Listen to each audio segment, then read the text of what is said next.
Champ Car World Series. It's always been the place where drivers come to prove themselves. The pursuit of speed on a global stage. The true challenge of driver, team, and technology. The search for the ultimate prize, the championship. Who will emerge?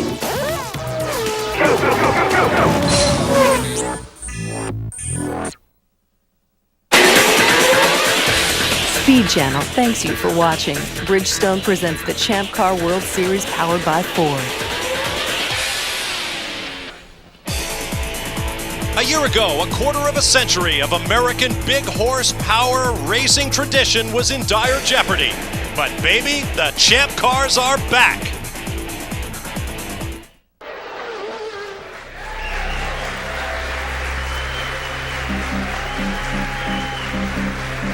We're not going anywhere. We've got a tremendous, illustrious past, and we have a very bright and solid future.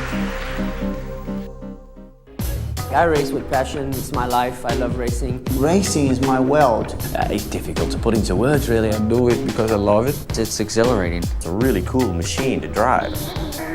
You feel like you're just strapped to a motor. It's hard to put into words the rush, of putting your foot in, 850, 900 horsepower. It's brute power. I just like high-speed cars. And there's a lot of new, young, fast drivers out there. They have very good credentials. They're champions. The new drivers are highly respected. When I was in Formula One, Mario Dominguez was 9 years old.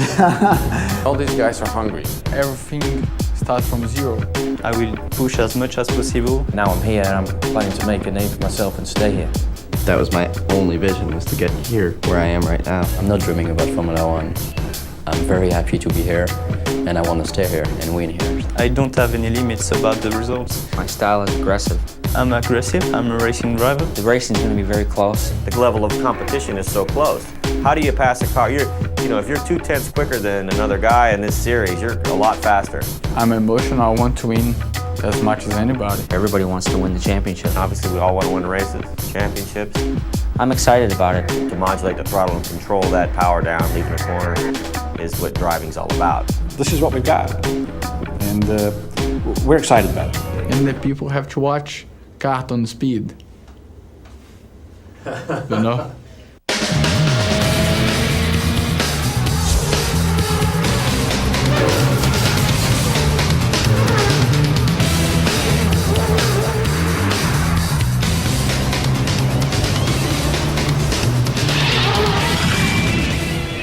It took the Champ Car Classic Grand Prix of Long Beach, California more than a decade to establish itself as a street racing tradition. It would appear St. Petersburg, Florida has hit the bullseye the very first time out. But before you can race the inaugural Champ Car Grand Prix of St. Petersburg, you must qualify. Welcome to the opening broadcast in our Speed Channel season, the second with the Champ Cars on a brand new street circuit in St. Petersburg, Florida that is absolutely spectacular. This is a journalist's dream, a story everywhere you look. Let's begin, as we should, with the drivers and teams in the pit lane with Derek Daly. Thank you, Bob. Hello, everybody. It is so good to be back again at the start of another great racing season. Now, we have a lot of unknowns this year, but don't you find a bit of intrigue in the unknown? Part of those unknowns are 5 new teams. Now, although we have 5 new teams, they are very deep in experience. Let's take a quick walk. Eric Batchel, our former race car driver, has a 2-car team at Conquest. This is Emerson Fittipaldi's team, Fittipaldi Dingman Racing. Right beside him is American Spirit Team Racing. They're led by Jimmy Vassar, the 1996 kart champion, and Ryan Hunter-Ray is his teammate. Right beside him, another new team. This is Rocket Sports. They have Alex Tagliani, the experience of Tagliani, leading that team. And then PK Racing. The P, of course, is Craig Pollock, Jacques Villeneuve's manager, and of course one of the former owners of the BAR Honda Formula One team. No lack of experience there. Now, although we have a deep rookie field, also 3 of our rookies, Patrick Lamarrier, Diego Montero, and Darren Manning, have Formula One testing experience. So we are not lacking for experience with all these new faces. Let's go further down to the pit lane to, again, the one and only Calvin Fish. Calvin. Double D, it's great to be back. I think we have a very exciting season ahead of us, and we have a lot of experience in the field still. We have 10 guys who have experience in Champ Car racing, but as you mentioned, a deep rookie crop here this year, 9 in total. But the preseason favorite was, of course, Bruno Junqueira. He finished second last year with Chip Ganassi Racing, and this year he moves over to the #1 machine of Newman Haas Racing. Now, this seat has been vacated, of course, because our kart champion has moved on to Formula One with Toyota. But the real surprise in preseason testing and here yesterday in provisional qualifying was the performance of this young Frenchman, Sébastien Bourdais. He's the Formula 3000 champion. He comes in here with a lot of speed, but he's really impressed everyone with what he did here yesterday. Sébastien, congratulations on a great job yesterday. Are you surprised how quickly you've got up to speed in Champ Car racing? Not really. I think we did a good job during the winter. The car is really good. They win last year with, and Cristiano helped a lot the team to improve. We have a really strong package with the engineers and the drivers. We've been fast all through the winter and especially during spring training. The baseline of the car is really good, so I feel it's pretty normal. It's for sure, as I'm a rookie, nobody was expecting me to be such on the pace, but it's how it is. The car is really good. I'm just using it. Okay, well, good luck this afternoon. The weather's moving in, so anything can happen here this afternoon. Maybe no surprise that he sits on that provisional pole. Last year, he took 7 poles in F3000. He has a lot of speed. If he can emulate Nigel Mansell, he'll be the first rookie to actually clinch a pole position in his first appearance in Champ Car racing since 1993. All right, thanks very much, Calvin and Derek. We hope to see old Nige, the former Formula One world champion and kart champion, here this weekend. Hello, everybody. I'm Bob Varsha. We have no rookies on our Speed Channel team. We're all back for our second year with the Champ Cars. I'm joined by Scott Pruitt and Tommy Kendall, of course, both of whom have won here on the streets of St. Petersburg in Trans Am machinery. We'll talk about that in just a moment. But TK, at the end of last season, we were talking about unknowns, and we certainly have a bunch of them down there in the pit lane as we begin the season. And I'm not going to pretend I know everything about these guys. After practice yesterday, I was standing on the pit lane with Danica Patrick, and guys were walking by. I'm like, hey, who's that? Who's that guy? Without their helmets on, I didn't have a clue. But it's a lot like the first day of school, and I'm looking forward to figuring out. It's in the first day of school, you look, who are the tools, who are the squirrels, who are the superstars? Much the same way here. Who are going to be the champions? Who are going to separate themselves from the pack, make us laugh, make us cry, and who are we going to poke a little bit of fun at? I'm looking forward to it. It should be great fun. Now let's get back to that Trans Am story. Scott Pruitt has not only won here twice in a Trans Am car, he is on pole for this weekend's opener for the Trans Am Series for the BF Goodrich Tires Cup. Scotty, you've driven this circuit. What's it like? This track is terrific. St. Petersburg has got it right the first year. It's a lot of fun. To kink in the back straight, boys, you better tighten up the belts because to go fast, you got to haul whatever you brought.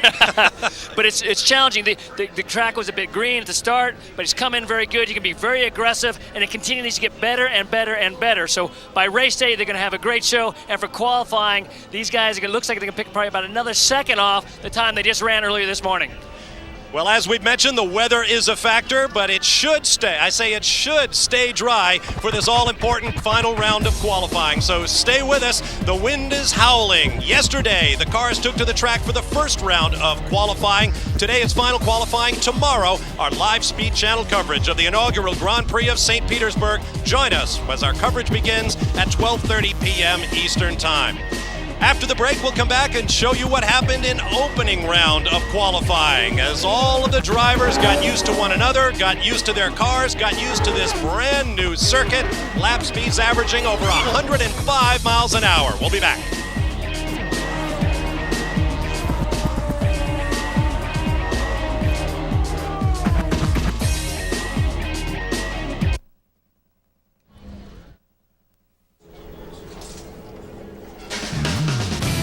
Speed Channel coverage of qualifying for the inaugural Grand Prix of St. Petersburg is brought to you by Bridgestone Tires, advanced technology that gives you a grip on the future. And by Ford. If you haven't looked at Ford lately, look again.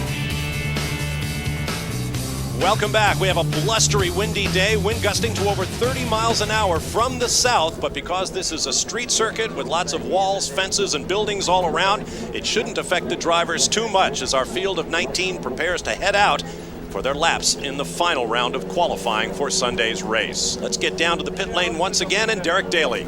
Bob, this is the American Spirit team. This is quite an emotional weekend for Ryan Hunter-Reay as he sits in the cockpit. Remember, he has come up through the kart ladder system, the driver development program, which is the Skip Barber Racing Series, and then the Toyota Atlantics. Ryan Hunter-Reay was a standout last year and a winner in the Toyota Atlantics. But this weekend, this is a driver not afraid to wear his emotions on his sleeve, and he knows he is now living his dream. That was the best actual day of my life, for real. I mean, it was awesome. That's what I've been waiting for so long. Then to finally feel that power, it was awesome. I mean, with no traction control, it was just, at first it was a bit of, you're like, wow, this is really strong. I mean, you feel like you're just strapped to a motor and that's it. And it's just, you know, off you go. It's brute power, it really is. And I wish people could have a chance to experience that so they can, you know, they can take it in and really respect it. Ryan Hunter-Reay, so many hopes and dreams couldn't be fulfilled this season for him. Calvin? Well, Double D, we have another very impressive rookie in the field here, and that's young Darren Manning from England. Last year, remember, he made that impressive debut at the Rock, Rockingham over in England, leading the race and running in the top 10 all day, and now he drives for Derek Walker Racing. Derek, your impressions of this young guy, the few days that you've had with him in your car? Actually, he's very good. In fact, he's extremely good. He's adapted well to the series, fits in well with the team. He's got a lot of great enthusiasm. I think he's going to be great for kart, really is. Seems like a great personality as well. Yeah, he's fun to be around, and he just loves racing, and it radiates and affects everybody. So it'd be a good asset to the team. All right, Derek, good luck this afternoon. I was reading his bio, Bob, and it says that he likes to watch the TV sitcom Friends with his golden retriever. Now, to me, that's just a ploy for pulling the girls in the bar in the evenings. What do you think? Well, if you can't take a dog, bring a small baby. That always works, or has in the past. But then again, how would I know? It's been a long time. Let's take a little closer look now at our St. Petersburg street circuit. Brand new, blindingly quick. TK, tell us about it. Well, Scott talked about the kink. It's the only part on the course that is not numbered is the kink right after turn 9. But turn 1, hard braking off to the airport runway through the 2 onto Bayshore. The 3 complex is actually a left-right, just about flat out in these cars. Hard braking in turn 4, the 4, 5, 6, 7 complex. Back to 9, big off camera on the exit of turn 9, heading down to that kink. Now, a lot of this is from the crown in the road. What you're not seeing here is the fact that there's a pretty good crown, so these guys get through the turn. It actually gets away from us. One thing we have to be careful with the Trans Am car, but it really grabs hold if you're not careful. Rodolfo Levine of Mexico, beginning his rookie season, the Champ Cars had several go-rounds. And Roberto Moreno, back in the Champ Cars after a year away, was sawing at that wheel and finally brought out a red flag in opening qualifying down in this very quick left-hander where he got it into the tire wall and took the rear wing off. Push loose, push loose. You can see he grabs a handful on the way in. About halfway through, the car just snaps right away from him. Ends up in the fence. There's a look at the two Johansson teammates giving one another a bit of a bump. I'm not sure bump drafting is going to do you a lot of good. It's a tremendous circuit utilizing downtown city streets around the parklands and this front straightaway on a long airport runway, and no one ran it better than the rookie sensation, Sebastian Bourdais. Now here's a look at the first round qualifying results, which have basically been made obsolete to this point. The time Bourdais put up there, 61.676 seconds. That would have put you in 5th place in this morning's practice. Not quite obsolete because he is locked on the front row. He'd like to stay on the inside of the front row, but if today stays dry, chances are he'll have to go quicker if he wants to keep P1. Now remember, the one thing changed in qualifying this year, they actually have 5 more minutes guaranteed. Last year it was 20 minutes guaranteed. This year it's 25 minutes guaranteed. And I believe 15 laps is still the number of laps they can only complete. Now you see the cars on track. They're going to get 10 minutes of open practice. This is a format that was put into use last year among the Champ Cars on board. This is the number 1 machine, the number 1 put there for Newman Haas Racing by Cristiano D'Amata, who has moved on to Formula 1. In the seat now, Bruno Junqueira, star with Target Ganassi Racing last year. He is now with Newman Haas. And Bob, it's going to be very interesting to see how Bruno deals with the pressure that Sebastian Bourdais is already putting on him. I spoke to Tim Caffeine, one of his main mechanics on the #1 machine. He said, we need to gain some momentum. I said, what do you mean the season hasn't started? He said, no. Every test session, every session we've done here this weekend hasn't quite gone according to plan. We need things to start to click. We have to be up to speed. Otherwise, this other guy is going to kick our butt. And Tommy, as we saw last year, we were just talking about that before he came in here. It'll be interesting how Bruno does with the pressure. Last year he had an excuse. Well, he didn't have the car that Cristiano had. He didn't get the brakes Cristiano had, this, that, and the other. Now he has Cristiano's car, and we have a rookie that's putting the heat on. And last year, it's very similar to Kenny Brack. You had a guy who'd won races, won a championship in the IRL, comes over and joined Chip Ganassi, and they had a disastrous year. I don't expect that from Bruno, but like you said, I mean, the only guy you really have to beat in racing is your teammate. So the inter-team rivalry, everything's the same. The equipment's the same. You can always point at another guy and say, he's got this engineer, he's got that, but you've got to beat your teammate if you want to have a long career in auto racing. This is turning on to Bayshore Drive, waterfront to the left. On the right, the minor league ballpark where the Tampa Bay Devil Rays will play their Grapefruit League spring training games. And then a left turn headed for Alfred Whitted Municipal Airport.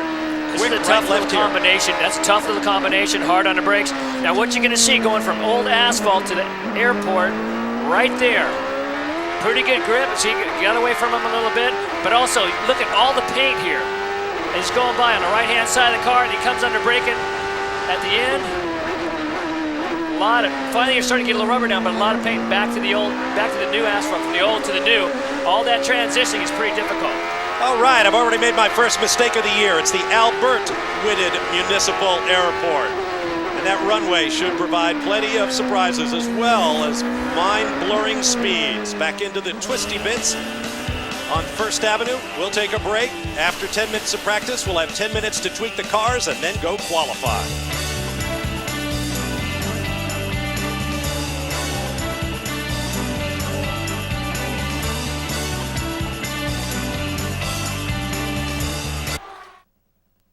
Is that thing on? No gears, no brain. I'm sorry, give me that again, Greg.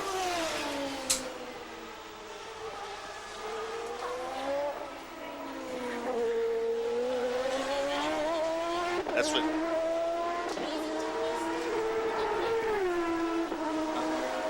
What you got going?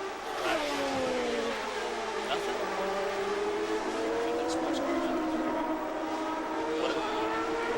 We say it's.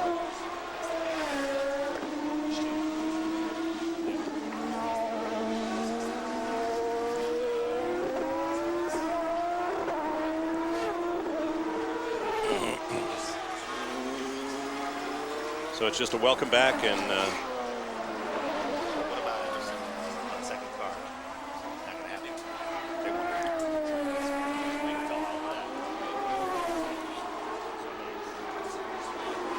Okay.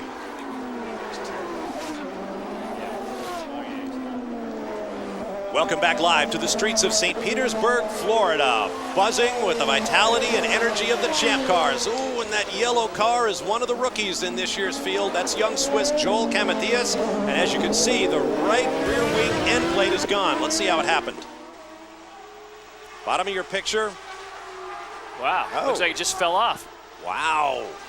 That's not what you want.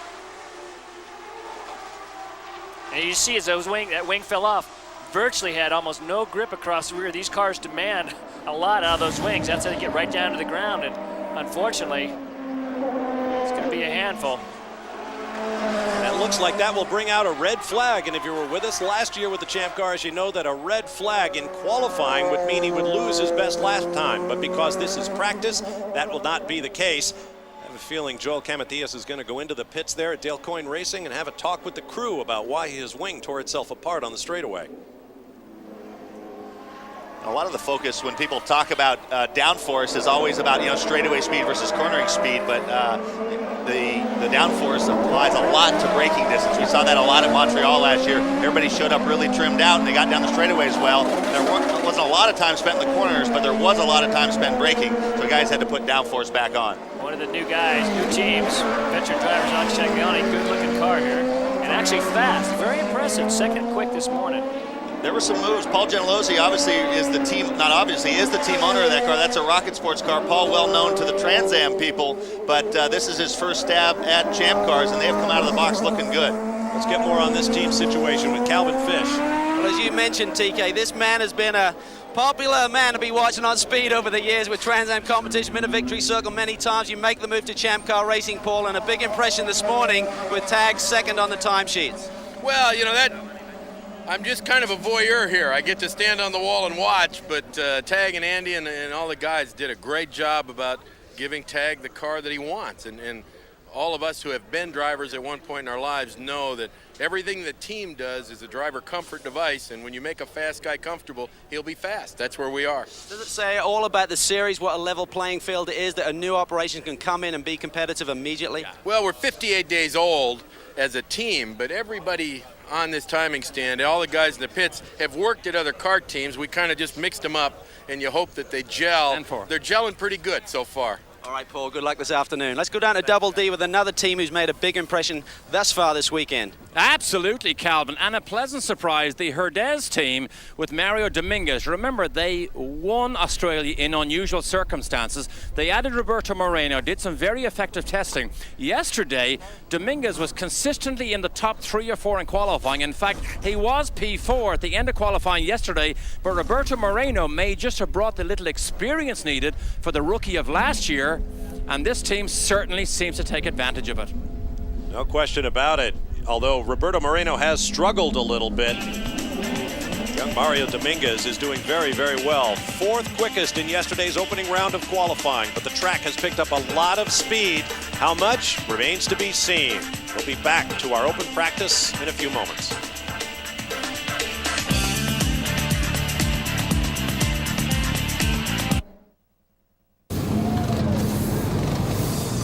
It takes enormous reserves of manpower, money, and experience to turn 1.8 miles of city streets into a world-class racetrack, but that's exactly what's happened here in St. Petersburg, Florida, in preparation for the opening round of the Bridgestone Presents the Champ Car World Series powered by Ford. A superb job has been done. We're in the closing moments of our opening open practice before final qualifying. There's Paul Tracy watching the big screen. Derek Daly is with him. And it's interesting that Paul Tracy is not in his car. Paul, is this a good sign or a bad sign that you're not in the car? Well, we went out on a really old set of tires that we've been practicing on, and the car felt pretty good with the changes we made. So there's really no need with just a couple minutes to try to run a fresh set of tires. I think we're ready for qualifying. Paul, is it fair to say this is the best chance you have of winning a championship, considering all the experience and considering all the changes? Well, I hope. I mean, the team is focused. They want to win. I want to win. Pat wants to win. So we all know what we want to do, but you know, we need to get the car where we want it to be. We're not there yet. We need to catch Newman Haas. They're the marker to catch. So we've still got our work cut out for us. Thanks, Paul. Remember, fellas, Paul Tracy says more than his prayers. Last year, he was fined $50,000, I remember, for saying something derogatory about Team Green. By the time we got to Australia, that figure had reached 300,000.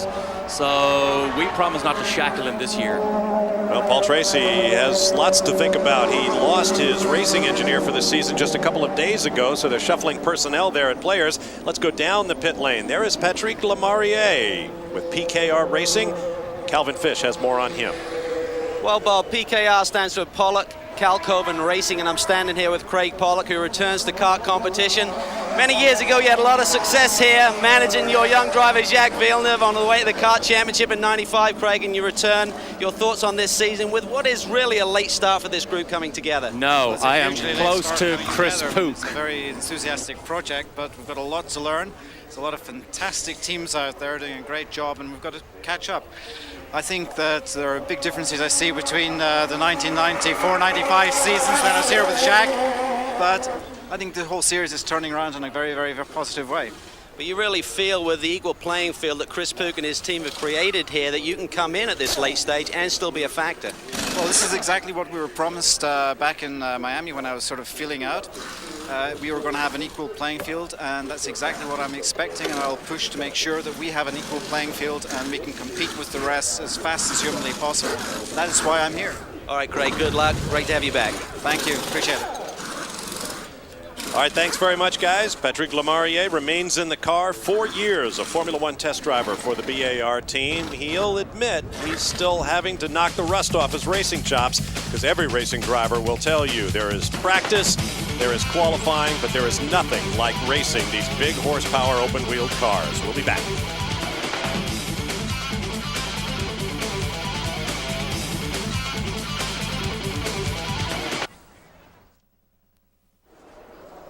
We have a racing driver heading for the Porta-John.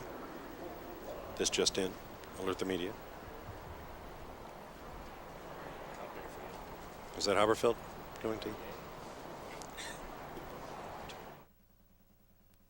Welcome back live to St. Petersburg, Florida in the opening round. The Bridgestone presents the Champ Car World Series powered by Ford season. I'm Bob Varsha along with Tommy Kendall, Scott Pruitt, Calvin Fish is in the pit lane, and Derek Daly is standing by with the man who brought it all together. Derek? And as you know, Bob, when Chris Pook was brought in as president and CEO of CART, he was supposed to bring some magic wand with him. And then the series supposedly died and he brought it back to life. Chris, you look around here at the start of this season, you know the troubles and trials and tribulations you've been through, but you've had a smile on your face since yesterday when you saw all those people come in these gates. Oh yeah, well, it was very, very gratifying to come to our opening race this season in a beautiful location like St. Petersburg here. The city's done a magnificent job at the racetrack. The customers were flowing in here yesterday. They've come in here again today.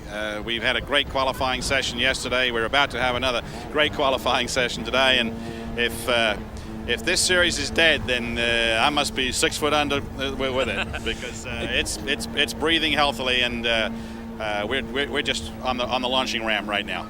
And Chris, you've always said you're basically a good promoter. Last year you were distracted with business. You've now brought in David Clare. Now as the promoter, do you go off into more exciting areas to develop this series? Oh, absolutely. That's my job now. I mean, David's going to run the day-to-day of the company, and you can't ask for anybody better or better trained than David. I mean, 9 years with Bernie Ecclestone as his right arm is pretty good training. Now I can go and promote and look forward and start working on 2005 and onwards, and work with our individual venues to increase the value of those venues and bring the spectators back to the venues, and do the things that supposedly I can do, and that'll be fun. Last year was a very educational year. It all happens in one's business career, and you got to take it one step at a time. Now are the fun steps, and I can hopefully start trotting, not running yet, but trotting and enjoy myself. Good. Nice to see that smile on Chris Pook's face. Now, one of the new team owners that Chris enticed into that role is standing with Calvin Fish. Calvin? Absolutely, Double D. Possibly one of the most recognizable faces in all of motorsports is our 89 kart champion, Emerson Fittipaldi. Emo, great to see you back. Tell us a little bit about, for us, a relatively unknown young driver in Thiago Monteiro. What's he all about? Does he have the speed to make an impression here? Well, Thiago is new to kart. His first time he drove the car was 3 days ago in Road Atlanta, but he's doing a great job. We want him to finish the race. We want to do a steady race and finish. There'll be a lot of rookies tomorrow. It'll be a great race. A lot of excitement for tomorrow. All right, Emo, great to see you back, mate. Thank you. Thanks very much, Calvin. Road Atlanta's my home track. I'm going to have a word with my spies because nobody told me that Emo and Thiago Monteiro were coming out. Testing a champ car around Road Atlanta means that kid is very, very brave indeed. A world-class racetrack, but these cars are something else. We'll take a break. It's almost time to send them out when the laps really count on the clock.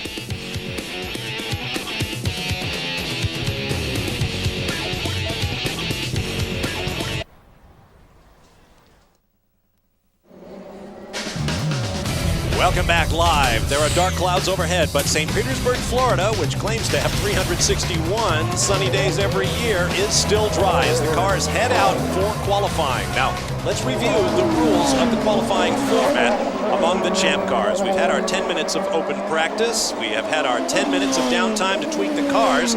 Now, the cars will be out for 40 minutes on the clock. 25 of it is guaranteed to be green flag time.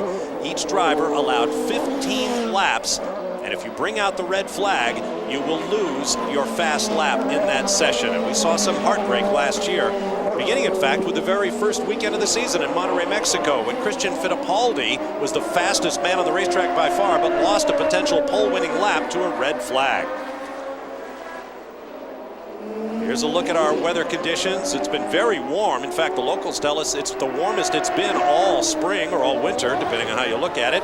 Track temperature, 90 degrees on the asphalt. The wind, as I said, gusting to over 30 miles an hour from the south. The forecast is for continued clouds, and there is a large front coming through, but most of the rain appears to be to the west and north of us. And we should be able to get this session in the dry, but sillier things have been said before. To put this in perspective, the teams are going to be very deliberate on the changes they make with these cars. The other thing is, as we saw last year, they want to get good laps in the clear so they can really yank one off.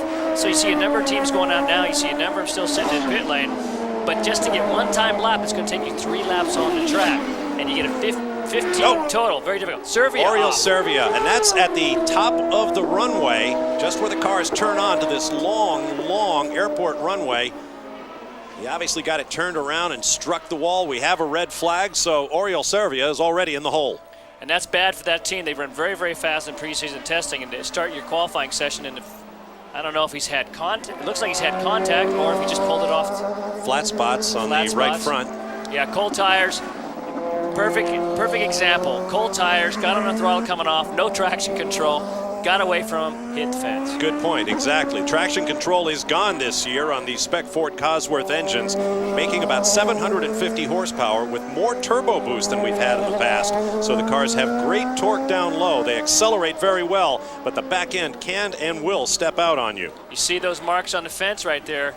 That shows that he's got the fence pretty good. It hit actually about 3 times, so it took a pretty good shot, good chance of bending an upright or something on the rear. So these guys can be scrambling either to get this car fixed or to get their backup car for qualifying. Well, and the Spaniard, or I should say the Catalonian, came in with so high expectations this year. There is Jim McGee, the most experienced and successful team manager and crew chief in Champ Car history.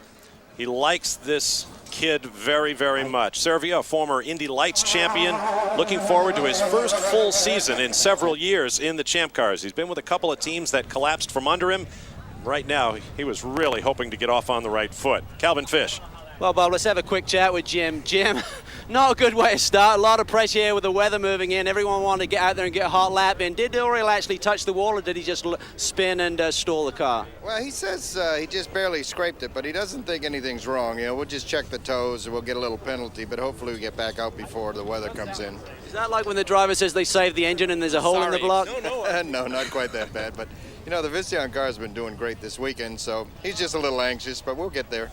These are an excited group down here this year. They got Steve Chalice moved over from Team Green, who's got a lot of experience with the Lola. They've made the move to Lola this year, so they should certainly be a competitive proposition. Let's go down to Double D. Calvin, there's a bit of a gamble going on down here with Sebastian Bourdais and Craig Hampson. Craig wants to keep him in here because there's a 50-mile-an-hour wind blowing. The clouds are getting very dark. Rain is on the way, and he is trying to time a run to make sure they're out on clear traffic, because if it starts to rain or they think it's going to rain, everybody's going to go out at the same time. But their main threats, they believe, is Junqueira and the man who just crashed, Oriol Servia. So their gamble is not quite as big now, but they're trying to stay in here and time this to perfection to stay on the pole they earned yesterday. Tommy, how many times have you said, "Oh, I just bumped the wall"? I mean, just a little bump, and you come with half the car ripped off. I've never hit the wall, Scott. Well, it must be tremendously reassuring to a driver like Oriol Servia. You heard just how cool Jim McGee is. No problem. Bring it in. We'll give it a look. We'll get it fixed. We'll send you back out. We got a little penalty. Our fastest lap is about to go right back to the officials. We'll be back.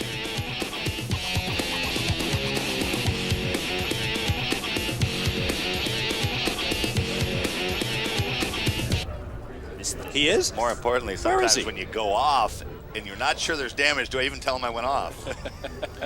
Test. I just put a wheel off a little bit. Max, are you going to be at Sebring? Yeah. Okay. I think. Hello? Oh, okay. Some way. Okay. I'm doing fine. I just want, as Bob, Yes, I just want to make sure that we all communicate with Greg and everything, even though I got instant on. Do you know what I mean? I don't want to talk over the top of you, so we still need to sort of like almost set up a little bit or just pause. Yeah, Greg said you were going to get in. I wasn't aware of that, Calvin. I'm sorry. I didn't mean to hold it while you were... That's okay. You were waiting to go. Oh, oops. He bent that. Oopsie. This don't look too bad. It's just a slight. You got a bent on the wheel. Yeah, you got a bent suspension piece, lower wishbone on the right side. Calvin, come on, buddy. What's that? Look at the front A-arm. Lower right front. I'm at the rear of the car. Go on the front. Not where the camera is. So technically, the rear looks good. The front is not so good. The front has a little problem. Slightly bent.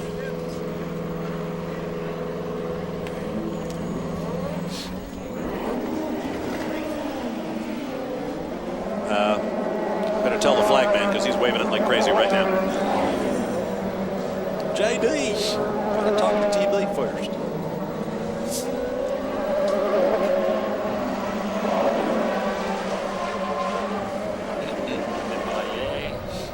Looks like it takes a long time to get heat in the tire. See that? Yeah. Twist it.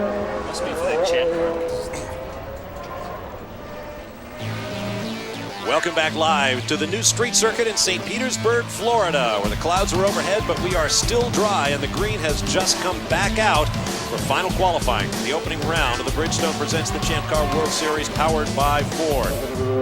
While the drivers were on track, bringing their tires and engines up to speed, as you see Patrick Carpentier, one of the series veterans there, we're happy to welcome Max Pappas, former Champ Car and Sports Car star, to our announce booth. Always great to see you, Max, but I'm getting tired of seeing you on the pit wall. When are we going to see you in a race car? Absolutely. First of all, it's nice to be here with you guys. It looks like guys out there are having fun and driving the car in a really good way. But for what about me? I'm working pretty hard. You're gonna see me in the car soon. I will have some surprise for you guys. We certainly want to hear more about that. Right now, as we follow Carpentier around track, let's hear from his team. Derek Daly. Here with Neil Mickelwright. Neil, you have probably the most experienced team here. You've done this before. You now have Paul Tracy added. The pressure's probably on you boys to win this championship, don't you think? Yeah, I'd say so. Yeah, it is. We're going to give it our best shot. Obviously, it's early days with the Lola, and Paul's fitting very well into the team. Paul is a flamboyant, different type of driver. Does it take a bit of time for you to rein him in and get him to do what you want, Neil? Thus far, it's taken no time at all. I mean, we all seem to be very much on the same page. If I ever do have to try and rein him in, I'd much rather be doing that than having to try and motivate him.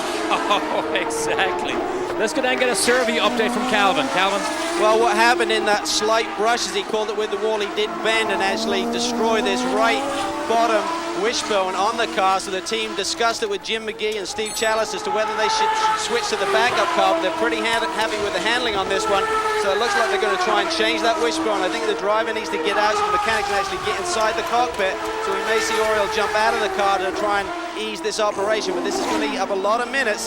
They really need another red here to save them. All right, thank you, Calvin. There is Bruno Junqueira. I was about to say he is the fast man in the session thus far, but apparently, while on a hot one, he put a foot wrong and paid for it. Any idea, Max? The heat is on.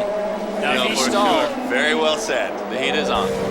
if he stalled this thing, which looks like he had a good chance of getting in, just got in too hot and got away from him.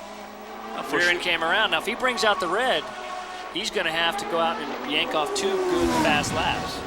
One to, so the officials can take it away from him, one to keep. It's like giving away your firstborn. Max, that's well said. The heat is on, and this is a case where that was not going to be a lap for a time. There's no way he could have put the time. It was his first flying lap. We need 3 to 4 laps, and so that is just that's a miscalculation. There was nothing to be gained right there. It's easy for me to say sitting up in the booth, but not. The heat is starting to affect. I'm starting to show a little bit. Yeah, definitely. There is a lot of pressure on Bruno. He's driving the championship-winning car. A lot of pressure on the guy, and someone that. Up to 2 months ago was totally unknown here in the United States, come over and put it on Paul in his team. Definitely, he must have some pressure out there. We just saw Joel Camatias, who'd gotten it sideways and stopped, and we should point out he does not lose his lap. The red flag was brought out. It's first or worst. In this case, Bruno Junqueira brought out the red flag, so he will pay the penalty. Max, how do you know when your car is ready for a hot lap in this kind of a circumstance? Does the car tell you? Yeah, the car actually talks to you quite a lot. I always try to just feel it, around my body. The problem is, when the tires are cold, the reaction of the car are really fast, and pretty unpredictable. But you feel more and more comfortable, the more laps you do. And actually, I felt all the time that it's easier, to push harder at the beginning, even if the car feels a bit uncomfortable, in order to put the heat back in the tire, and then you can go. After a couple of laps, I saw here the guys, 2-3 laps, they were ready to go. All right, let's get down to the pit lane and Derek Daly. With Brian Lyles, who is the general manager for Newman Haas. Brian is watching the TV screen that we all see of Bruno Junqueira coming back out from what looked like not too much trouble. Brian, when you go to qualify and set these fast laps, how many laps does it take to warm these tires before he can stand on it and legitimately try and go against Bourdais? We reckon right now about his second timed lap, which will be his third actual lap on a new set of tires. The first lap is pretty difficult. The second lap's okay, but it's not that fast. And then third lap, you're up to speed. Fourth and fifth lap should be the real lap, so you're going to make the fastest lap on. Brian, of course, Lyle is at Formula One background, knows what it's like to have two fiercely competitive teammates, because one drives the other. That's what we now see in Newman Haas. We'll be back.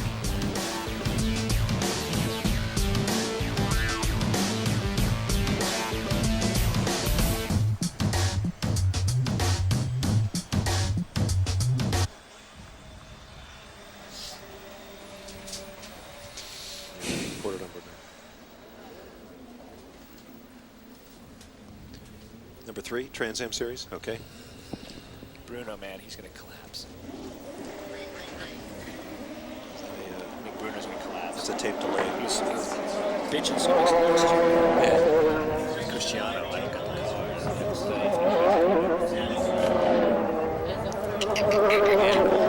The other guy is good. He has a lot of confidence. I was watching him in the quick corner. He has a lot of confidence. The Bourdais. He looks really impressive down here for that 1-2-3 contracts. Aggressive but smooth with the wheel. You see his hand, you see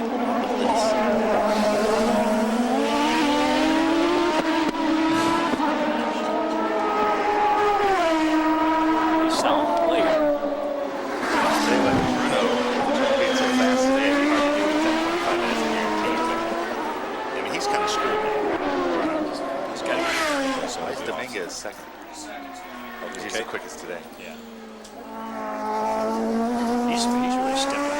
He's been being such a joke. Bruno can bring a yellow out every 4 laps from now until the end and stay in third. And they'd get green time in like 6 minutes at a time.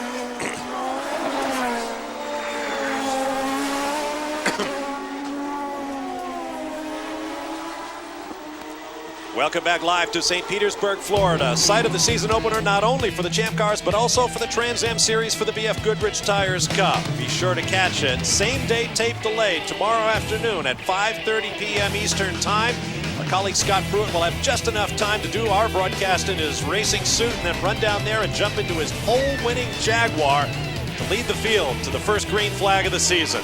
Maybe I'll actually wear my suit up here in the broadcast booth. What do you think? Just kind of get in the groove? It's been done. I've seen people wear them in the bars. Long Beach Grand Prix. They help sometimes, right? Here is Michel Jourdain Jr., who led the series briefly last year and scored points in 17 rounds of the championship. His Gigante Office Depot car is the Singleton entry for Team Rahal. This Bridgestone presents the Champ Car World Series powered by Ford. As you see, currently 6th. And qualifying is this team's priority this year. Very good at finishing races last year, but they were always hampered when you're starting near the back of the pack. A lot of the guys on his team right now are from Jimmy's car, and he's been doing a terrific job at testing it. I think he knows this is his time. He's got to put up or shut up. I mean, he's in or out. He's got to step on the gas and make it happen in qualifying and in the race. When you think about it, he's done it in a good way. Last year, he made a huge leap forward into kind of being a competitive front runner. Now he needs to take that next step. Calvin's standing by with his team manager to find out more about that.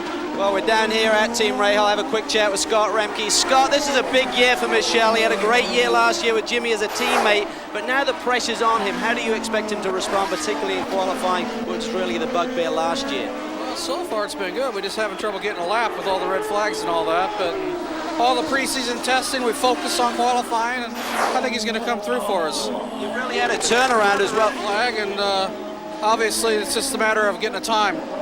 Certainly a lot of pressure on these guys down here, Bob, and let me get back up top. I believe we have a red again. Yep, Alex Tagliani backed it into the concrete wall, and there goes the remainder of his rear wing. That may bring out the red flag, and in fact it does. Our third red flag of the session. Looks like today is really tough, to put heat in the tire, right? Everybody feels a little bit of pressure to put a quick lap right now, and maybe tires are not really up to pressure and temperature. The tires, you brought up a good point, Max. These cars are pretty wicked before the tires get up to temp and pressure. I mean, they'll get away from you in a heartbeat. And it's pretty, they cost a big, it's a big ticket now. When you lose your fastest lap, it's very difficult. Here's another look at it. It's got a little too deep with the crown in the road. And that's a turn that's very easy losing it. It kept on the gas, trying to get the thing spun back around, just didn't have enough momentum to make it happen. It was in turn number 8. I would imagine that crown really upsets the balance of the car, and quickly from one corner to another. Absolutely. Well, there you see a potential souvenir lying on track. There is Sebastian Bourdais, provisional pole sitter. He has yet to turn a lap in this session. Derek Daly? Not a single lap because of the gamble they're taking. There's no need to go out there. Remember, Junqueira and Oriol Servia were the two guys they were concerned about going fast. They have sat here. However, they're getting a little bit itchy. They're bringing the water temperature up. I said to Kenny Seawick, will you do a run? He says, yes. Remember, they're trying to time it. That was their gamble. They're trying to time it before the rain comes. If it does come, that they're on the racetrack when everybody else is in the pits. What a fascinating young rookie. He is quiet, speaks a handful of different languages. He's polite, demure, and then he gets in the race car and just rips your lungs out if you're a competitor. Very, very quick. Talking about the weather, the rain is coming. There is no question about it. You can see, we saw a weather map earlier. The rain is pushing right across. It's just a matter of when it gets here. The wind has picked up. I've seen actually maybe just a drop here and there. So it's going to be a pretty tenuous time over the next 20 minutes or so as these guys go out and try and Now, get Max, through you were making some comments. You went out and watched some different parts on the track. You had some comments about Sebastian. Yeah, I watched for the first time Bourdais driving a Champ car, and it's pretty impressive. He looks like he has a lot of confidence. He's pushing really hard. Got a lot of speed in the quick corner, and looks like he has the car really in his hands. And for sure it's going to be a handful for everybody this year. You see Oriol Servia standing patiently while the team works on the broken right front. Calvin Fish, what's the update? Well, I think they should get this thing done, and what's really saved their bacon here, Bob, is the fact that we're getting these red flags, so no one else is out there cutting some hot laps. So 25 minutes guaranteed within the 40-minute session. So they're working away here, but it's a pretty lengthy process. They really need to get down into the tub here to get everything connected, and they're working away, and it should be done in time for him to make a run here this afternoon.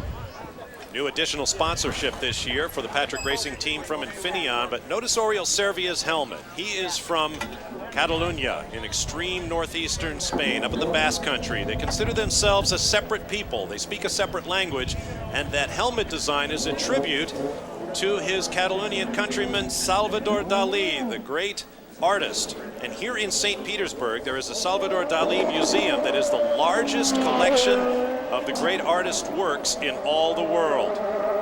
Scott? Yeah. Scott Prix, you mentioned to me earlier after the Trans Am practice where you stuck that car on the pole that the track was really beginning to come in and get very grippy. It has dropped dramatically in temperature since this qualifying session started. Do you think that's going to make much difference? And can anybody, even Bourdais, go as quick as he did yesterday? Yeah, the rubber's on the track. The rain hasn't come yet to take any of that off. It's just a matter. It's going to take a lap or two longer to get the goodie out of the tire, to get those two fast laps. We heard a little earlier that was lap 5 and 6, maybe lap 6 and 7. But overall, this track has just been terrific. It's coming in very good. You've been able to step up and be aggressive session to session. And for these guys right now, they should be able to go out and rip some very fast times off. You just got to be patient enough. Let the tires and the temperature come up to speed. Those Bridgestones can be a little tricky when they're cold, as we heard from Max. You just got to let it happen. You can't make it happen. Absolutely, the Bridgestone tires are really great, especially in long runs, but street course, you need to put the heat on, just work slowly, and This year I'm sure it's going to be a lot more difficult. No traction control, so you can't stand on the throttle and put the heat on the rear tire through the corner as we were using last year. So it makes it more tricky, but looks like these guys, they really know what to do. But you see, that's the problem we said before, like people, looks like the rain is coming, they're pushing hard, and some mistakes are happening maybe a little bit too early, isn't it? I think the rain, the impending rain, everybody trying to get out, they're as anxious as they are anyway at the start of the season, qualifying and so forth. That adds one extra element. Before they used to wait around trying to do their quick lap at the end. They're a little bit out of rhythm, out of sync. And the other thing about the tires are designed, all the testing that you guys do is geared towards how they feel when they're hot. So some of the things you do in adjusting the sidewall and so forth, until the sidewalls get up to temperature, they have much different properties. And the twitchiness you saw even on Bourdais' outlap is what Max was talking about, where the car, when you think it's going to go straight, it'll take a quick juke to the left, you might correct back to the right, and you're chasing more than being on top of it. And don't forget about the wind as well. There is a huge wind that definitely affects a lot the car compared to the morning, and it's kind of a new game out there, but we're gonna see. Looks like Bourdais will starting to go really quick this time. Well, Adrian Fernandez down here is actually playing a bit of a gamble. He's been waiting here looking for a clear lap, and they've gone away from sticker tires and put on some tires that they had run yesterday with just 4 laps. I spoke to the team. They said it seems like the tires are really struggling to come in for these guys. They've got 4 laps on these tires. They think it may give Adrian Fernandez an edge. I don't know. I don't think that's good play. I mean, every time you put on a U-set of tires, the fastest element is gone, and I wouldn't make that call. I'd stay with the stickies, the new stickers. And it's always a matter of confidence as well. You put new tires on. There is this certain feeling of confidence that you can go a little bit beyond the limit because you got new tires that's gonna stick. And the used tires sometimes don't really give you that mental edge that sometimes is necessary in qualifying. On board with Jimmy Vasser as he swings onto the airport runway. We'd like to thank Mad Max Pappas for joining us here in the booth. Good luck to you, Max. We'll be back with more live qualifying for the Grand Prix of St. Petersburg.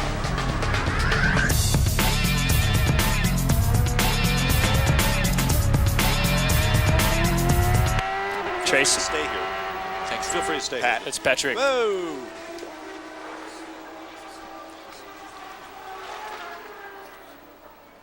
Suddenly looks like he just rolled in there. Yeah. He died. Is that on the airport stuff? It's right here. Is that right out there. Oh, yeah. Is that Warner Red? No, he's That's off. that pit in. Yeah. That's where Lemarier was wobbling around.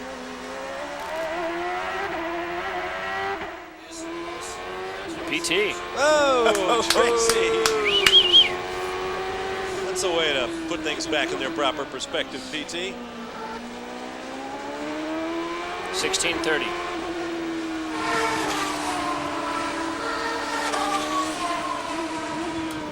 I just spoke to Derek Walker. He thinks the track is still good, according to Manning, but Manning does have a slight fuel pressure problem, which is causing the engine to drop off in a couple of spots. So. Yeah.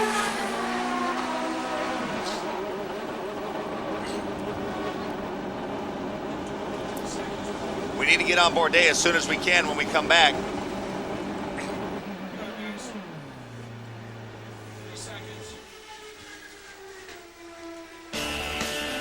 Back live to the streets of St. Petersburg, Paul Tracy has just pulled his new Players Lola into the pit area as the new pole sitter for the inaugural running of the Grand Prix of St. Petersburg. A lap at 61.530 seconds. Paul Tracy is on pole. Now Sebastian Bourdais, as the provisional pole sitter, cannot be knocked off the front row. The question is, will he start on pole or on the outside of the front row? And a young Frenchman is getting after it. Good lap going here. A little bit of traffic might slow him up a little bit, but this is the time when it's going to happen. This lap and the next lap, there's 2 laps that are going to be probably the quickest of the session. If he can get a clear lap here, we see a little traffic ahead of him. That local yellow at the head of the runway. And he does, right to the top. 1.9. 6/10 quicker than the lap that PT just threw in. That yellow flag was for Patrick Carpentier, who had spun off onto the grass, and now Rodolfo Levine has another problem. Backed it into the tire wall. This That's will the bring same out a red. place he crashed this morning. And this has to bring out a red, I would think. Quick update on. There it is. Go ahead, Calvin. Quick update on Paul Tracy, Bob, is the fact that they're very happy with the balance of the car. They've thrown some new stickers on the car. Neil McElroy said no changes. He's going to try and get another run here. But obviously, red flag situation, he's going to have to wait and be patient.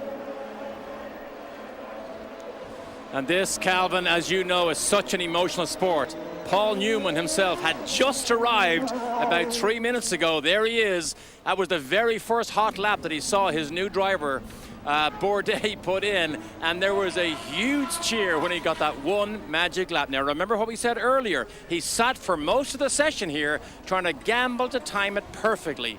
They've done it so far. Paul Newman's having a good year. His driver, Cristiano D'Amato, won last year's championship. Paul himself nominated for an Oscar this year for The Road to Perdition. And now he has this hot new rookie in Sebastian Bourdais battling with the proven Bruno Junqueira to see who's going to be the alpha dog at Newman Haas. We'll be right back.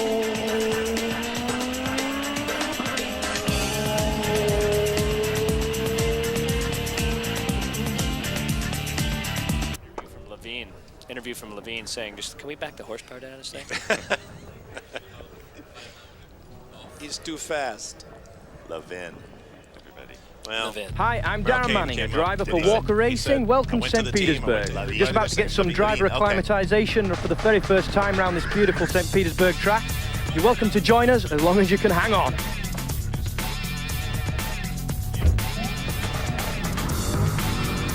It's fantastic. What do we got? What do we got? What do we got? What do we got? Fourth red flag. We could probably talk to PT. He's talking about the traffic and getting a lap in if you want to do something in the car. They're going to have to start a lap down in the pit lane tomorrow. Do you want to do that, Greg, or no? And who were they? Were Sergio Junqueira, Tagliani, and Levine. Do you want to talk to him with his helmet on about the traffic and the red flags and Make stuff? what you want out of the fact that 3 veterans and 1 rookie have brought out. I'd like to talk a little bit of how it breaks your rhythm as a driver. Just give me a heads up that they're not about to go green. Just hanging out here, seeing what they're doing. Focused on not getting caught up with. Yep. Is PT second still?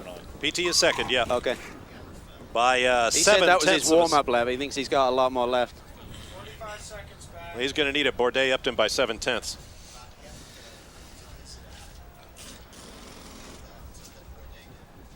Which was we can't do 2 him or first, 3. can we, Greg?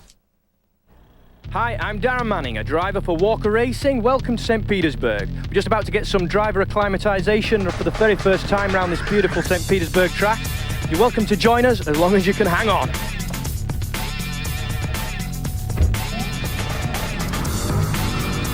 It's a fantastic street circuit. It's a lot wider than what you'd normally expect from a street course. It's normally half as wide as this, so they've done a real good job in making this a purpose-built street course.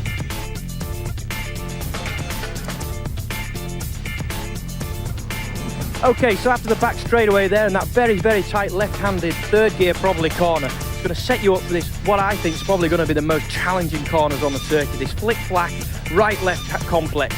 You're on a very, very fast entry. You're going to be probably flat out through that first pass and then taking as much road as you can through this left without touching these big, hefty yellow curves, which are going to throw you into that wall on the right, which is very unforgiving. And then you're going to try and get as far back across to the left as you possibly can with a long hairpin onto the front straightaway. All that leads on to this last corner, this very, very long, slow speed, probably second gear corner, which leads on to the most important part of the circuit, the front straightaway. Past the pits, most overtaking opportunities into the first corner. And there you go. Enjoy the race. I think I'll take a few more laps. Enjoy the weekend. Our thanks to Walker Racing rookie Darren Manning from Yorkshire in England for giving us that up-close look and analysis of the St. Petersburg Street Course. J.D. Wilbur, our new starter on the Champ Car Series, has just thrown the green. And as you see, everybody wants a piece of this 1.8-mile, 14-turn racetrack. It is showtime for these guys.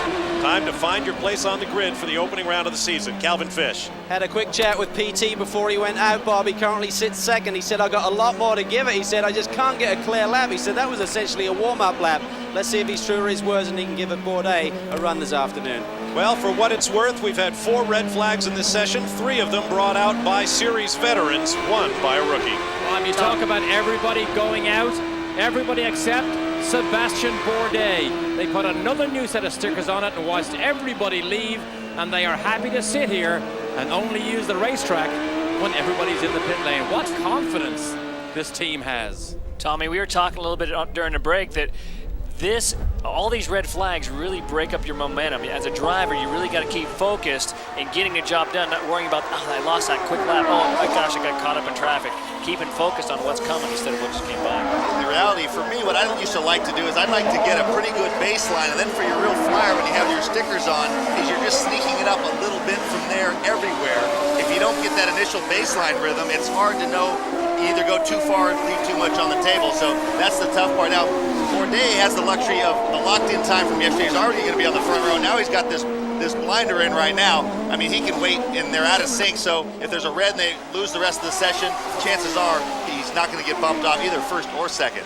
There you see the current order across the top of your screen, and here's how it looks. Bourdais and Paul Tracy on row 1. On row 2, another rookie with Formula 3000 experience, Mario Haberfeld, and then Bruno Junqueira, followed by Oriol Servia, Mario Dominguez, last year's Rookie of the Year, Patrick Carpentier, Jimmy Vasser, Michel Jourdain, and Adrian Fernandez rounding out the top 10. There is Mario Haberfeld. Like Sebastian Bourdais, a Formula 3000 graduate. Now that series, the FIA series, races on Grand Prix weekends with Formula 1. They get very little time on track before they qualify. Oh, around goes PT.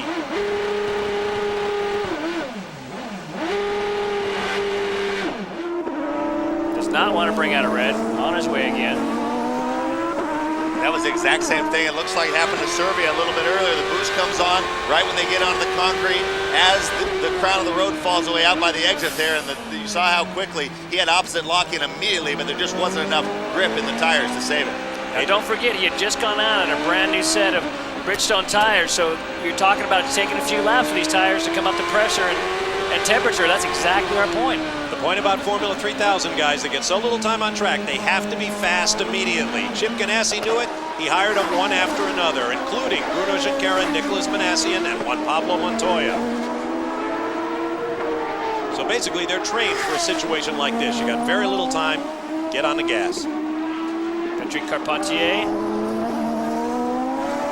I don't know if that's I can't see if that's his backup car. Had some sort of problem and pulled it off. Look at the top 10 on the left of your screen, and those names will change as the drivers cross the timing stripe. Don't let these pictures fool you. You don't see flags snapping, but it is very, very windy out there on course. It's a very fast portion of the track. 2, 3, 4 combination. You really got to suck it up through there. Into the back straight, heavy braking.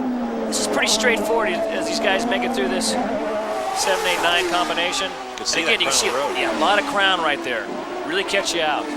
Bob, at the top of the show, we mentioned 9 rookies. Just look at Mario Haberfeld, a rookie, first time out in 3rd position right now. Another product of that European Formula 3000 Road Racing Championship. One more notable thing, in addition to being a rookie, Haberfeld is in a Reynard, so he's got a Reynard up there in P3 right now.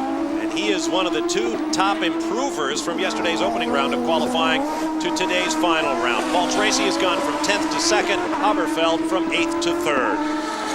Quick update on Oriol Servia, Bob. The team got the car completed, ready to run again with 9 minutes left in this session. He's actually gone out on the slightly flat spotted tires so he can get a baseline run, as TK was talking about earlier. Going to try and get him out there, get a couple of laps as he's doing right now, get him back in and slap some stickers on. But the way this session has run thus far, I think that may be a bit of a gamble as well. He needed to go out there and instead of stickers, just try and rip one off and get it in the bank.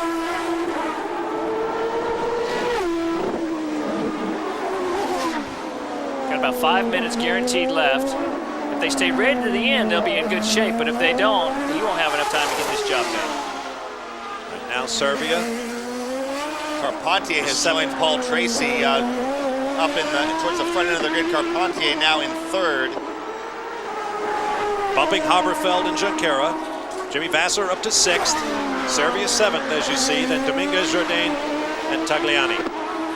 Bob, although we're watching the 2 players' cars now, 2nd and 3rd behind Bourdais, they are concerned here at the Newman Haas team about Junqueira, not about the 2 players' cars. They believe Junqueira might be the one to threaten Bourdais at the top of the time charts. That's why they've sent him back out on another new set of tires, just in case they need a faster one. But to get the job done, Junqueira's got to rip off 2 blinding laps. One to give the kart and one to keep. They're on board with him.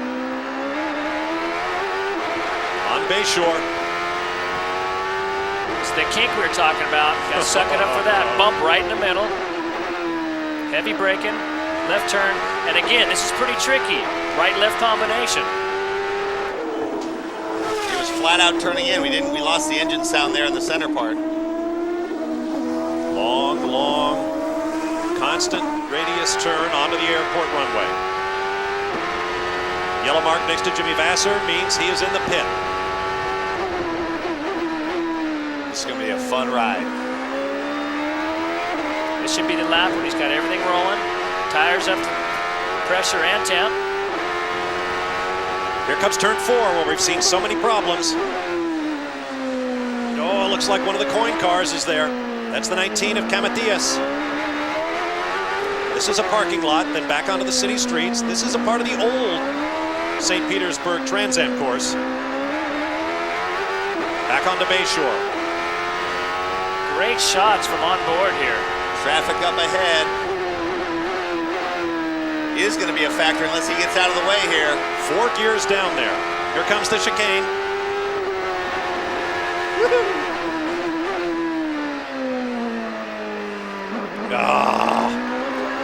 And a red flag waves. Shankara dives immediately for the pits. 19 brought out the red flag, we are told.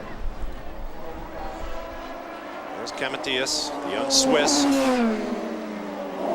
See how he sits in that car? This guy is a godsend to tall would-be racing drivers everywhere. He's about 6'3". This got in a little too deep, snapped around on him. But he was way off. I mean, he was way offline. It wasn't going to happen. And evidently lost the power, so the visor is up, and the Simple Green safety team is on its way. They've been busy in this session.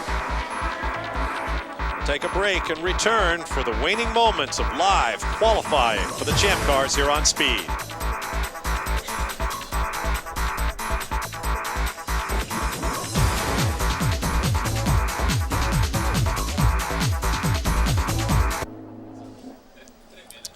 And now it's 3-2. 3 minutes guaranteed. So 3:14 is the guaranteed, right? It ain't happening. Or trail, depending on how you look at it. Where's Adrian? Is he third, did I see? Bruno is shaking his hands and his fist in the cockpit, as you can imagine. Oh, boy, he was on a hot one. Yeah.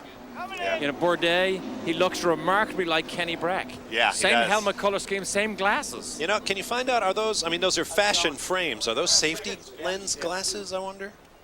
I don't know, they look like Hey, Oakley. Sebastian. You know, Vassar used to wear those things that, you know, you used to wear to gym class. About 15 years ago. They were not. Those were dragon glasses with their lenses. They look like racquetball goggles. But Bourdais got these classy, you know, Tina Fey numbers, and I wondered if... This is the lineup, man. Nothing's going to change. Yeah. 3 minutes. It'd be worth going from the get-go on board with Bruno, probably. Bourdais buttoning up here. Is Adrian third fastest, Bob? And Bourdais Yes. going to... Perfect timing. We go green just as we come back live here on Speed Channel with just a couple of minutes remaining in qualifying. The open ring round of the Bridgestone presents the Champ Car World Series powered by Ford, the Grand Prix of St. Petersburg. I'm Bob Varsha along with Tommy Kendall, Scott Pruitt, Derek Daly, and Calvin Fish, and you are on board with Bruno Junqueira, whose shot at a pole position was foiled by our most recent red flag for a spin by Joel Camathias, the rookie, our 5th red flag, 3 of them brought out by series veterans. Tommy, we're looking at 2.5 minutes left. There's no way to get these tires up to temp. I doubt we're going to see any changing whatsoever. But you know what we're going to see? Right behind Bruno, Bourdais rolled out behind him to kind of protect himself. He'll start a fast lap right on Bruno's tail and monitor. If Bruno makes a mistake, Bourdais might or might not continue his lap, but he's going to shadow him because if he waits to see what Bruno does, he won't have time to respond. So they're at the front of the grid. There's only 2 minutes to go right now. It's going to be a real challenge to get their tires up to temp and get one in. But we can't forget, Bruno has got to rip off 2 fast laps. Not 1, but 2. He got penalized for bringing out the red. Not going to happen. It's not going to happen for Bourdais. Theoretically, he can maybe move up from 6th to 4th or 3rd, but it's going to be unlikely that he'll get all the way up there. Could this be a team effort by the Newman Haas teammates to protect pole position and possibly front row? No way. Okay. Not this early in the season. I mean, this is everybody Everybody's looking for their own piece of ground to have, and right now Sebastian's doing a tremendous job. He's got the pressure on everybody. Oh, which way do you go? 4 gears.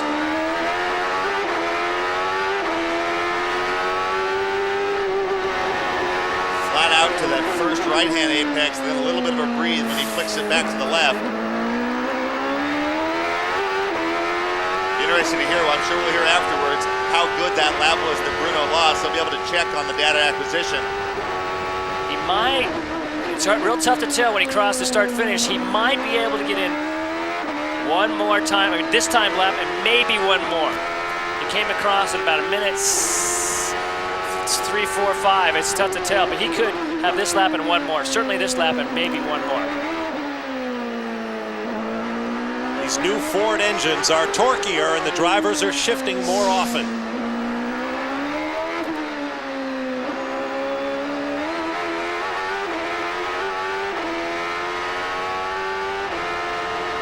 Right now, the lap that he is throwing out is a 102.2.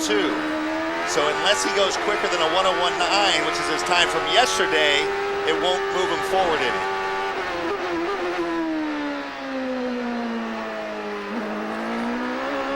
Looks like he'll get to start another lap. Yep. Just a couple of seconds to go as he flashes under the stand, he and his teammate. Okay, that lap was a 101.6, which would move him up to third. Once he throws that one away, it'll put him back, I believe, to sixth. And the checker is out now, TK, so that's a real advantage for these guys. Pit position is really critical. When that went green there, both Newman Haas boys jumped onto the racetrack and allowed their guys to get that extra lap, so that was big. The checkered flag is waved, but this session is not yet over. Oriol Servia jumps up into P3. Now Jacquera looks like he's cooling down. He's off it. That's crazy. Is he throwing away this lap? He's throwing away this lap. Wow. Wow, that's a mistake. Someone from Newman Haas could maybe explain to us why he did not continue around. He beat the checker. Fernandez wow, I was wrong. These guys are ripping off some quick laps. Fernandez jumps into third, Carpentier fourth, Michel Jourdain fifth.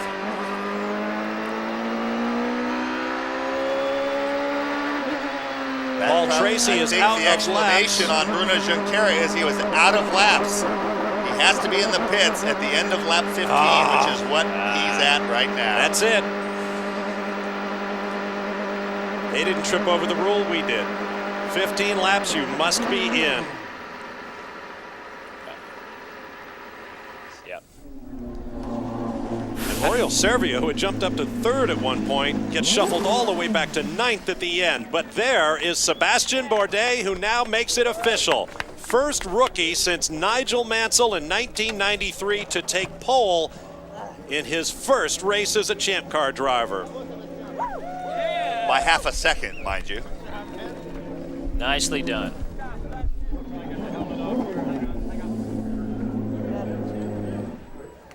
What a start here for Sebastian Bourdais. Since the first time he jumped into this car in testing with Newman Haas, he has been a pace setter.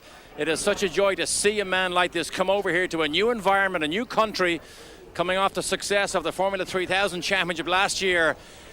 Is this even a surprise for yourself, Sebastian, to take your pole the very first time out? No, I think the weekend has been great for the moment. We did a fantastic job during qualifying. The car was really quick and consistent all through the 2 sessions. So it's not a big surprise. Bruno was on the pace. He didn't have the chance to prove the car was really good, and he was also. But we will be really strong during the race, and it's really good for Lily. It's really good for Newman Haas, and I'm really pleased. But you sat here for such a long time, happy to gamble that nobody would beat your time. Is that a bit nerve-wracking to sit there, or do you just put the control into the team manager's hands?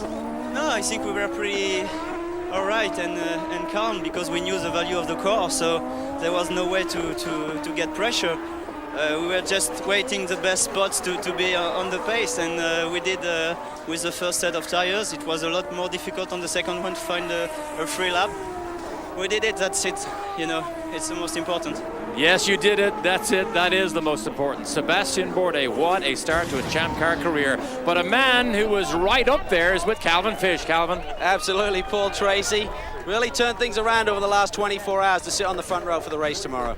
Actually pretty pleasantly surprised. We changed the car from yesterday. The car was good when we first came, and then we kind of lost our way in the second session and lost a motor, and then we changed the motor and didn't get a good qualifying yesterday because we had some problems, and then this morning we made some changes and the car was good, and we were just able to work on it from there. And this qualifying session was, you know, there was no rhythm to it. You know, you'd go out and it would go red, you go out and go red, go out, go red. So I never really was able to get into a rhythm and put 2 or 3 laps together, and it was really my first flying lap that I did the time. So I'm happy to be on the front row for players and the whole team, and you know, this is a good start. And Paul, this team has really had to regroup over the last 7 days. I mean, Kelly Lowen was supposed to be your engineer for this year, did the initial testing, and he essentially walked out about a week ago, and you've had to regroup. Tony kind of holding the reins over top and bringing some new people to new roles. Yeah, we had to restructure in the last week, and I really have to thank Tony and Michael Cannon, because he did our starting setup for us and kind of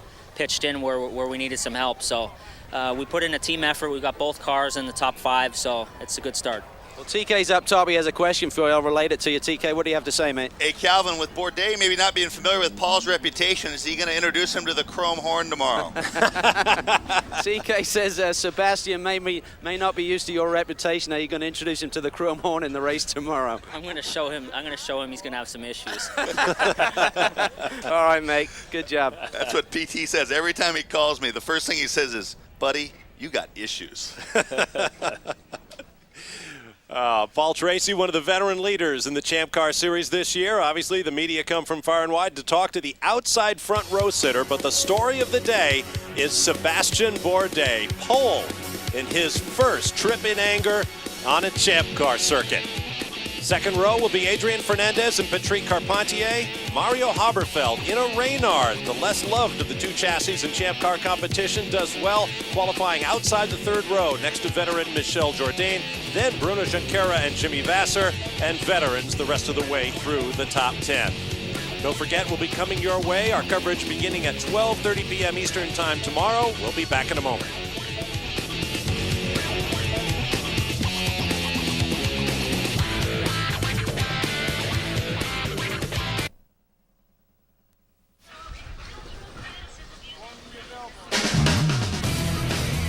Speed Channel coverage of Champ Car qualifying from St. Petersburg is brought to you by Bridgestone Tires, advanced technology that gives you a grip on the future. And by Ford. If you haven't looked at Ford lately, look again. It looks like we just beat the oncoming rain showers here in St. Petersburg. Sébastien Bourdais is our pole sitter, but one of the preseason championship favorites is standing by with Derek Daly. He is Bob, and Bruno Junqueira is extremely frustrated. I mean, for 2 days, it hasn't gone well for you. Yeah, unfortunately, those 2 days were not right. I think the only time that was a little bit good was the 10 minutes before this session, the qualify. How quick, Bruno, would the lap have been that we were on board for that was red flagged towards the end of that session? I mean, I did 1.6, and I think I could go on the 60s. To match Bourdais time, but anyway, I spun. I was pushing too early, too soon with cold tires because it thought it could rain, and they took my lap. But at least I'll qualify second or third. When you took the last lap, that appeared you had another lap to go. You obviously knew it was 15 laps, and you know it was all over. That's it. That's even more frustration for you. Yeah, because I had a clear track to do it, you know, and I had a 1.6. Any really fast lap that I would do there could put me on top 3 to the start of the grid. I mean, it's frustrating, but I hope my luck changed for tomorrow for the race. Frustration indeed. Calvin? Well, we're down there with Adrian Fernandez. Adrian, a great run, third on the grid. You really needed to be patient in that session today. Yeah, it's absolutely. We knew it's cooled down quite a bit, and the conditions of the track was getting very slippery. So we made a good call on just staying patient and do our deal. And at the end, it was good. I mean, the car has been good. It's just I'm struggling a little bit to get up to speed fast enough. And but I think we found something on the car which made it much better. So many new teams and drivers in the series this year, Adrian. You're one of only 3 that I can count teams that really kept the nucleus of the team together and the driver together. Yeah. Do you think it's going to play its part on race day? Well, I hope so. I feel more pressure this year because we just have one driver, and there is no. I mean, I have to trust my feelings. Trust my butt and see what the car is doing. Still sore? It's still sore, yeah. But you have to trust what you're doing, and try to give the right information to David, my engineer, and all that. But my body's good. You want to see it? No, we'll save it for another day. Well done, Adrian. Looking forward to the race tomorrow. Bob? All right, thanks very much, guys. We're going to have to speak quickly. The rain is coming, and we want to run down to the production truck to strangle our producer for sending us up here in this weather. But it has been a spectacular day. Great way to open the season. Okay, yes, Greg Oldham is our producer. Thanks, Greg. You're a dead man. All right, guys, we said we had this great mix of veterans and rookies coming in. We got 2 rookies in the top 10, so it looks like the veterans won the day, even though they brought out the majority of those 5 red flags. It's amazing. Tommy hit the nail on the head. He said we're going to see studs and we're going to see duds. I think we saw a little bit of both in that last session. Well, I'll tell you what, the front row, PT says, I've got issues. That guy's got issues. He's got a very, very fast French rookie on the inside of the front row. But PT, a lot of experience on the cold tires, lots of experience with pit stops. That's something Sebastien Bourdais has not seen yet. So be interesting to see how this plays out tomorrow. I wouldn't put it past him. He's very composed, but it's going to be an interesting day. Now, despite the reputation St. Petersburg has for constant sunshine, weather could be a factor tomorrow. What does rain do to our whole picture, Scott? Rain's going to change the feature of everything. It's going to change the way the car handles. It's going to change the setup. I don't think that's going to be an issue, though. They're talking about this front just kind of blowing through, not going to be an issue whatsoever. I think we're going to have a great show here tomorrow. They've opened up this track. There's plenty of room for passing. It's going to be exciting. PT, always exciting when you start at the front or at the back. What do you tell that young rookie about starting next to PT? If you go down to him, take him aside right now and say, okay, here's what I got to tell you about the guy you're starting next to. I think ignorance is bliss. I would just not say a dang word and hope he doesn't know. Well, folks, you've got it. You're going to want to be here tomorrow for our live coverage of the inaugural race in the Bridgestone Presents the Champ Car World Series powered by Ford. It's the Grand Prix of St. Petersburg with rookie and veteran across the front row. Our coverage begins at 12:30 p.m. Eastern Time. Folks, don't miss it. Coming up next, the stars of tomorrow, the best of America's karters in action at the Snap-on.com Grand National Finals from Las Vegas. And it's also the debut of our own Tommy Kendall as the host and play-by-play man, so don't miss that. I'm Bob Varsha for TK, Scotty Pruitt, Double D Derek Daly, and Calvin Fish. Thanks for being with us. A great season is on its way here on the Champ Car Trail. We'll see you tomorrow from St. Petersburg. So long, everybody.